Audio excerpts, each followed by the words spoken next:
आज की साइंस हमें बताती है कि हर इंसान के जीन्स अलग होते हैं और इन जीन्स की अपनी खुसूसियत होती हैं। फिर इंसान जिस माहौल में पलता है, बढ़ता है, इल्म और आगाही हासिल करता है, वो सब मुख्तलिफ होते हैं। गांव और देहात में जो माहौल और मौके मैसर आते हैं, वो शहरों से बिल्कुल मुख्तलिफ होते हैं। फिर घर का माहौल, माशरा और इर्द गिर्द का माहौल भी अहम होता है। अब रब्बुल आलमीन जानता है इन जीन्स के मुतालिक जिनका वो खालिक है। कौन से जीन्स आला दर्जे के हैं और किसके अदना दर्जे के। कोई ज़हनी तौर पर बहुत आगे निकल जाता है तो कोई जिस्मानी तौर पर। अब ये अल्लाह को मालूम है किससे किस तरह से हिसाब लेना है। किसी को प्राइमरी दर्जे का इम्तिहानी पेपर दे दिया तो किसी को यूनिवर्सिटी के लेवल का पेपर दे दिया। किसी के साथ स्पेशलिस्ट का मामला है तो इसका पेपर भी मुश्किल है।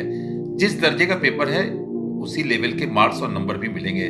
जाहिर है प्राइमरी वाले से यूनिवर्सिटी के दर्जे और रिजल्ट की तवक्को नहीं की जा सकती।